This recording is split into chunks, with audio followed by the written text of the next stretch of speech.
anong feeling guys nga kana karon na pud ni like give-value gyud kayo nako ang kana ganing time for myself or time to like just sit down or tabulan nang jud ko. Like for example karon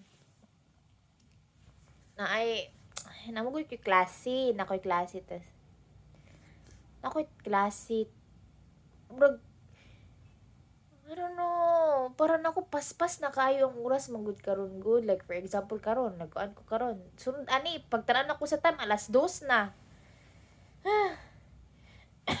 Munang need gyud na ako maghimong ma-discipline balik.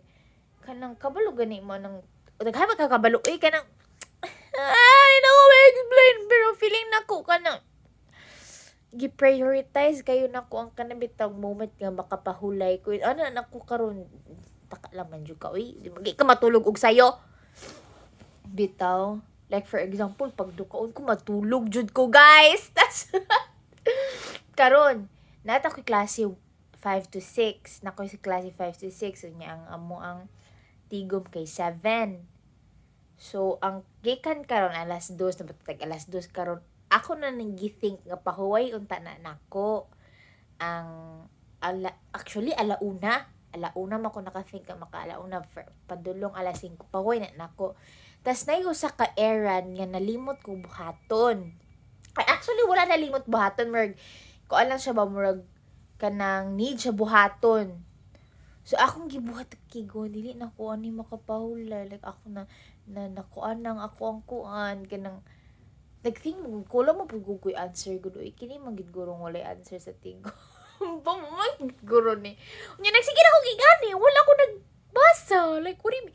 Uy, gabi sige na makubasa, man gyud makuha nga ko ano. Ako kasabot pero nag-absent ko sa akong klase, guys, kay naay ni kana ganing dili dapat mabuak ang ako ang kuan, dili dapat mabuak ang ako ang time nga gi-allot nako nga time inana ko, guys. Mo nang pag nay mga kanang paghitabo bitaw nga kana bitong wala na program akong mind na buhaton kay murag mairita ko ana ba actually dili siya bad kay siya pero depende sa kanang kana bitong mag-need og time para nako need siya og effort og need siya time tas kanang wala na program akong utok nga buhaton nako siya kana murag mairit ko ana malagot ko sa favor. Ironically ako suke ko mangayog favor sa uban bad kay siya no nga kinaingay gyud bad kay siya gyud ako man nang ginahinay gyud og kuan ginahinay na og kuha ba ano ba yan tas mo to guys karon ni absent ko guys kay dili na ko ganan mabuak ang akong gi-allot nga time for kuan for rest man good kay wala mo ibot kini na buntag kabalo kani na buntag dali ra gyud kay paspas na magukay panahon apit na gyud katapusan.